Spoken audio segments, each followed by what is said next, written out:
Hi hello welcome back to my channel. ఈరోజు పెద్దాపురం సాయిబాబా టెంపుల్కి వచ్చాము. ఇది 3 o'clockకి క్లోజ్ చేస్తారు, 6 o'clock ఓపెన్ చేస్తారు. సో మేము వచ్చే టైంకి అప్పుడే ఓపెన్ చేశారు. చాలా జనం ఉన్నారు. హారతి టైము ఓపెన్ చేయని వెంటనే హారతి ఇస్తారు కదా, సో హారతి ఇస్తున్నారు. మేము వచ్చే టైంకి చాలా హ్యాపీగా ఫీల్ అయ్యాము. ఎందుకంటే బాబా గారు హారతి రూపంలో ఉంటారు కదా, సో ఈ హారతి కోసం షిరిడీలో చాలా ఇంపార్టెంట్ ఇస్తారు ఈ హారతి టైంని. అందుకని మేము అనుకోకుండానే హారతి టైంకి వచ్చినందుకు చాలా హ్యాపీగా ఫీల్ అయ్యాము. అందరూ జనం ఎక్కువగా ఉన్నారు. హారతి అందరూ చూడాలని అనుకుంటారు కదా, షిరిడీలో అయితే ఈ హారతి టైంని చాలా ఖాళీ ఉండదు అని వేలు వేలు పెట్టి ఆ టైం తీసుకుంటారు. వెళ్ళాలి ఆ టైంకి హారతి తీసుకోవాలి అనేసి హారతి తీసుకోవడానికి చాలా టైం తీసుకుంటారు. కింద ఖాళీ లేదని పైన జ్ఞాన మందిరానికి వచ్చాము. ఇక్కడ సచ్చరిత్ర చదువుకోవడానికి అండ్ కిడ్స్ పిల్లలందరూ స్టూడెంట్స్ ఎగ్జామ్ టైంలో చదువుకోవడానికి చాలా ఫ్రీగా ఖాళీగా ఉంటుందన్నమాట. ఈ విగ్రహం ఉన్న చోట కింద బాబాగారి విగ్రహం ఉంటుంది. సో అక్కడ విగ్రహం కట్టారు ఎవరు తొక్కకుండా కూర్చోకుండా. ఇక్కడ మేము వచ్చే టైంకి ఎవ్వరు లేరు. మేము కొద్దిసేపటికి కొంచెం మంది వచ్చారు కానీ తర్వాత వెళ్ళిపోయారు, ఎవరూ లేరు. తర్వాత ఇదంతా స్టూడెంట్స్ చదువుకోవడానికి అండ్ సచ్చరిత్ర చదువుకోవడానికి, భగవద్గీత ఏదైనా బుక్స్ చదువుకోవడానికి ఫ్రీగా ఉండేలాగా అండ్ జ్ఞానం అది చేసుకోవడానికి బాగుండేలాగా ఇది డిజైన్ చేశారు. ఇది చాలా బాగుంటుంది, ఫ్రీగా ఉంటుంది, ఎవ్వరు ఉండరు. ఎగ్జామ్స్ టైంలో స్టూడెంట్స్ వచ్చి చదువుకుంటారు. ఇది సామర్లకోట వెళ్ళే దారిలో, పెద్దాపురం నుండి సామర్లకోట వెళ్ళే దారిలో గుడి. ఈ సామర్లకోట ఇటు పెద్దాపురం స్టూడెంట్స్ ఇక్కడ చదువుకుంటారు. సామర్లకోట నుండి పెద్దాపురం వచ్చే దారిలో లెఫ్ట్ సైడ్ ఉంటుంది. పెద్దాపురం నుండి సామర్లకోట వెళ్ళే దారిలో రైట్ సైడ్ ఉంటుంది ఈ గుడి. చాలామంది చూసే ఉంటారు, ఈ గుడికి వచ్చే ఉంటారు. బాబా భక్తులు వచ్చే ఉంటారు.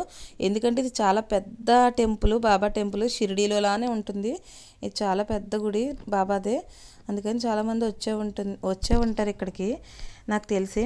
నేనైతే ఒకసారి పెద్దాపురం నుండి పిఠాపురం పాదయాత్ర ఈ గుడి కాడ నుంచి వెళ్తారు, అప్పుడు వచ్చాను. అప్పుడు పాదయాత్ర కూడా చేశాను ఈ గుడి దగ్గర నుంచి పిఠాపురం.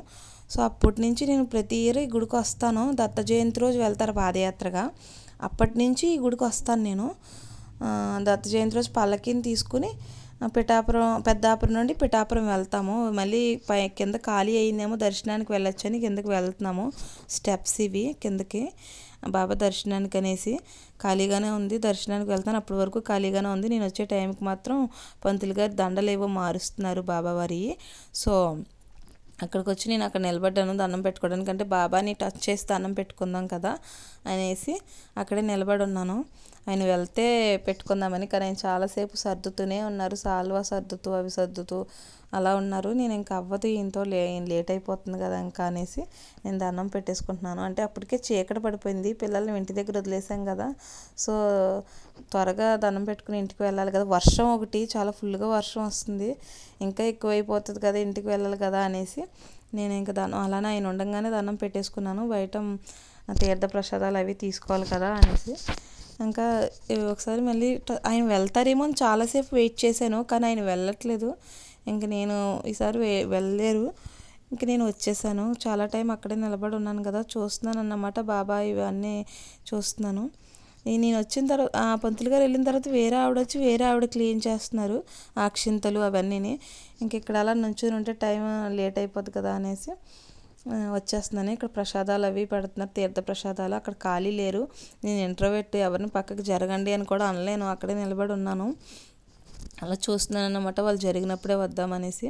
వాళ్ళు చాలాసేపు అక్కడే నిలబడి ఉన్నారు. నేను కూడా అక్కడే బాబాని చూస్తూ అక్కడే నిలబడి ఉన్నాను. అలా పక్కకి జరగండి అనలేనంత ఇంట్రోవర్ట్ అండి నేను. నిజంగా ఎవరిని నొప్పించలేను, గట్టిగా ఏది చెప్పలేను, అంత ఇంట్రోవర్ట్. ఆ తర్వాత అది అయిపోయిన తర్వాత ఫోన్ తీసుకుని మళ్ళీ పైకి వచ్చాము. అంటే రోడ్డు చూపించాలి కదా, చెప్పాను కదా పెద్దాపురం నుండి సామర్లకోట వెళ్ళే దారిలో, సామర్లకోట నుండి పెద్దాపురం వచ్చే దారిలో అనేసి గుడి. అది మీకు తెలియదు కదా, మళ్ళీ ఒకసారి చూపించవచ్చు కదా అనేసి పైకి వచ్చి మళ్ళీ వీడియో తీశాను. వర్షం చూసారా, వర్షం అయితే అస్సలు ఆగట్లేదు, పడుతూనే ఉంది. స్టూడెంట్స్ వాళ్ళు వచ్చి చదువుకుంటారన్నాను కదా, ఈ ప్లేస్ అంతా ఖాళీనే. వర్షం లేకపోతే బయట లోపల అంతా వచ్చి కూర్చొని చదువుకుంటారు. సో అందుకని ప్లేస్ అంతా చాలా బాగుంటుంది, పీస్ఫుల్గా ఉంటుంది. అంటే ఈ కార్ సౌండ్ అవి వినపడకూడదంటే లాన్కి వెళ్ళి డోర్ వేసుకోవచ్చు కూడా, డోర్ కూడా ఉంటుంది జ్ఞాన మందిరంలో, అక్కడ చదువుకోవచ్చు. ఇది బయట విఘ్నేశ్వర స్వామి టెంపుల్ బయట అన్నమాట ఇది. అంటే బాబావారి గుడి బయట ఉంటుంది ఇది విఘ్నేశ్వర స్వామి టెంపుల్. ఆ తర్వాత హారతి ఇస్తున్నారు బాబా గారిది. అంటే ఈ పల్లకీ సేవ స్టార్ట్ అవుతుంది హారతి అయిపోగానే. సో హారతి ఇస్తున్నారు పల్లకీ సేవ స్టార్ట్ చేయడానికి. అందుకనేసి హారతి చూడడానికనేసి మళ్ళీ మేము వచ్చాము. నాకు చాలా చాలా ఇష్టము బాబా అంటే, దేవుళ్ళు అంటే ఈశ్వరుడు, విఘ్నేశ్వరుడు, రాముడు, కృష్ణుడు, అమ్మవార్లు అందరు ఇష్టం. నేను చాలా బాగా నమ్ముతాను దేవుడిని. కానీ కొంచెం మంది ఉంటారు చాలా మూఢతత్వంగా, అంతా దేవుడే ఉన్నాడు, అంతా దేవుడే చూసుకోవాలి, గాల్లో దీపం పెట్టేసి దేవుడా నీదే బాధ్యత అంటే అవ్వదు కదా. నేను మరీ అంత నమ్మనన్నమాట. నేను దేవుడిని నమ్ముతాను, ప్రశాంతత కోసం ప్రతి గుడికి వస్తాను, ప్రశాంతంగా ఉండడం కోసమే ప్రతి గుడికి వస్తాను. నాకు గుడిలో దేవుడిని విగ్రహం అలా మనకి డిజైన్ కూడా, గుడి డిజైన్ కూడా మన ప్రశాంతత కోసమే చేస్తారు. అది తెలియకుండా గుడిలోకి వచ్చి కూడా ప్రశాంతంగా ఉండకుండా గొడవలు ఆడుకుంటూ దేవుడి దర్శనానికి గొడవ పడుతూ ఉంటారు. నేను అలా ఉండను, ప్రశాంతంగా దేవుడికి ఎక్కడి నుంచైనా చూస్తూ అలా కొద్దిసేపు అలా కూర్చుని అలా ప్రశాంతంగా ఉండాలని అనుకుంటాను. సో ఇది గురు పౌర్ణమి సందర్భంగా డెకరేషన్ చేశారు కదా, అది పల్లకీకేమో పల్లకీ డెకరేషన్, పల్లకీ సేవ చేస్తున్నారు. ఇదేమో బాబా గుడి అంటే అందరికీ తెలిసే కదా, దుని ఉంటుంది. ఆ దుని కొబ్బరికాయలు వేస్తారు కదా, పీచు కొబ్బరికాయలు, ఆ దుని అన్నమాట ఇది.